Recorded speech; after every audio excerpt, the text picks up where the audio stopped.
Good morning everyone. मैं doctor विनय और हम आज बायोलॉजी के एनसीईआरटी के सिलेबस के बारे में जानेंगे। तो यदि हम पूरा सिलेबस देखते हैं तो बायोलॉजी में हमें सिलेबस इस प्रकार है: cytogenetics, application and eco evolution of kingdom. ये एक लाइन याद कर लेते हैं तो इसमें हमारा बायोलॉजी का 11-12 बोर्ड सिलेबस कवर हो जाता है। फिर से पढ़ेंगे: cytogenetics, application and eco evolution of kingdom. Cytogenetics में कौन कौन चैप्टर आते हैं? तो साइटोजेनेटिक्स में चैप्टर आते हैं cell biology, molecular biology, biomolecule, cell cycle and genetics. Application या एप्लाइड बायोलॉजी, इसमें चैप्टर आते हैं health and disease, microbes in human welfare, biotechnology principle and processes and biotech application. Ecology में चैप्टर आते हैं organism and population, ecosystem, biodiversity and conservation. Evolution एक ही chapter है बायोलॉजी एनसीईआरटी 12 में, लेकिन उसके सब टॉपिक्स हैं। तो इवोल्यूशन में हम लोग पहले देखेंगे origin of life, theory of evolution, evidence of evolution, adaptive radiation, biological evolution, mechanism of evolution, Hardy-Greenberg law and evolution in plants and vertebrates and human evolution. And kingdom में जितने भी जीव जंतु हैं, प्राणी हैं, लाइफ होल्डिंग स्पीसीज हैं, उनको 5 कैटेगरी में आधे पिटागोरस साहब ने बांट दिया था। उस किंगडम का नाम है मोनेरा, प्रोटिस्टा, फंगी, प्लांटी और एनिमेलिया। प्लांटी में आते हैं तो फिर हमें फर्दर कौन चैप्टर मिलेंगे? पहला मिलेंगे classification, morphology, anatomy and physiology.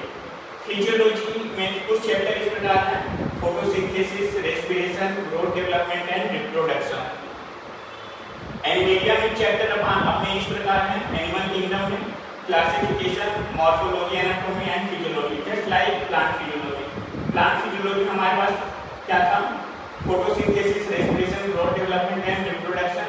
और एनिमल फिजियोलॉजी में हमारे पास है musculoskeletal, digestive, respiratory, circulatory, excretory, endocrine and neuro and reproductive system. तो इसको हम फिर से समराइज करते हैं। यदि हम एक लाइन जान लेते हैं cytogenetics, application, eco evolution of kingdom, तो इसमें हमारा पूरा एनसीईआरटी बायोलॉजी का 11-12 का चैप्टर कंप्लीट हो समराइज हो जाता है। अब इसमें हम फर्दर कैटेगराइज किए हैं कि कौन सा चैप्टर 11 में आता है, कौन सा चैप्टर 12 में आता है। तो साइटोजेनेटिक्स में हम यहाँ मार्क किए हैं। साइटोजेनेटिक्स मतलब सेल बायोलॉजी और उससे संबंधित जेनेटिक्स। तो सेल बायोलॉजी 11 में आता है, मॉलिक्यूलर बायोलॉजी 12 में, बायोमॉलिक्यूल, सेल साइकिल ये दोनों 11th में और जेनेटिक्स चैप्टर 12 में आता है। हम इसको एक कैटेगरी में इसलिए रखे हैं क्योंकि हम बिना सेल बायोलॉजी पढ़े हुए मॉलिक्यूलर बायोलॉजी समझ नहीं सकते, मॉलिक्यूलर बायोलॉजी पढ़े बिना सेल साइकिल समझ नहीं सकते और सेल साइकिल समझे बिना जेनेटिक्स समझ नहीं सकते। तो ये पांचों chapter cell biology, molecular biology, biomolecule, cell cycle और जेनेटिक्स आपस में इंटरलिंक्ड हैं। इसके कुछ चैप्टर 11 में दिए गए हैं, कुछ चैप्टर 12 में दिए गए हैं। तो वो कंफ्यूजन दूर करने के लिए हम एक ही जगह साइटोजेनेटिक्स का चैप्टर एक रो में लिख दिए और इसमें 11 को मार्क कर दिए कि 11 में कौन सा चैप्टर है और 12 में कौन सा चैप्टर है। अब आते हैं एप्लीकेशन। जो साइटोजेनेटिक्स हम जो पढ़े हैं उसको हम कैसे अप्लाइड करते हैं अपना डे टू डे लाइफ में। तो सबसे पहले डे टू डे लाइफ में हेल्थ एंड डिजीज चैप्टर आता है।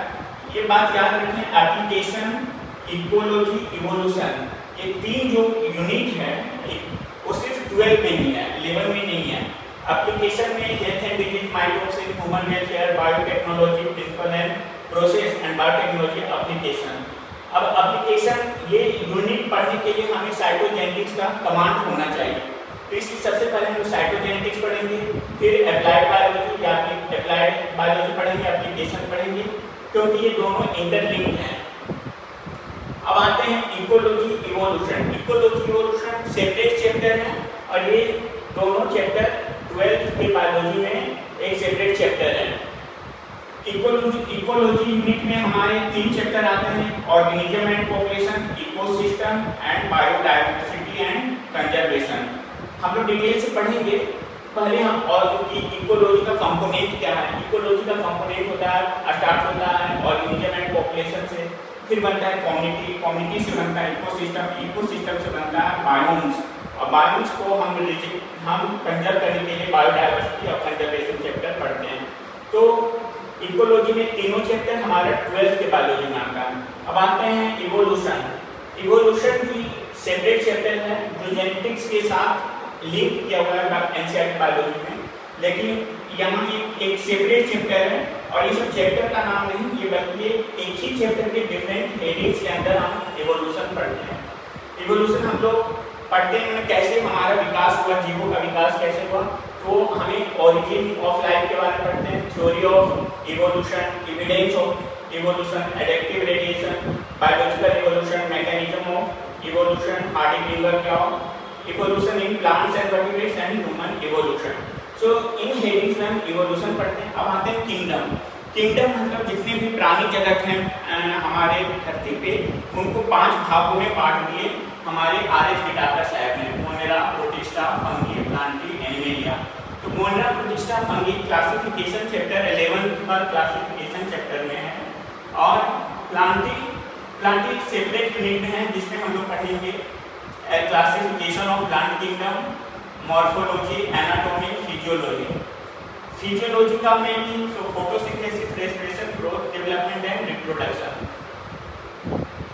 अब क्लासिफिकेशन में फर्दर हम लोग पढ़ते हैं algae, fungi, lichen, algae, bryophyte, pteridophyte, gymnosperm, angiosperm. और प्लांट किंगडम का फर्दर क्या क्या क्लासिफिकेशन है, क्या क्या खंड है, कैसे पूरे धरती के प्लांट को कैसे वर्गीकरण किया गया, वो हम क्लासिफिकेशन में पढ़ेंगे। Morphology, anatomy, physiology.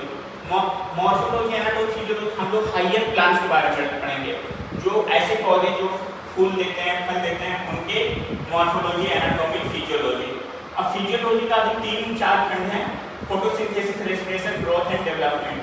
तो ओवरऑल हम यही कहना चाहते हैं कि किंगडम में Monera, Protista, Fungi, Plantae, animalia सब कुछ हमें 11th में ही पढ़ना है। 12th में सिर्फ एक चैप्टर आ गया प्लांट का, फिजियोलॉजी का, रिप्रोडक्शन इन फ्लावरिंग प्लांट्स, और एनिमल का फिजियोलॉजी का, रिप्रोडक्शन इन फ्लावरिंग प्लांट्स।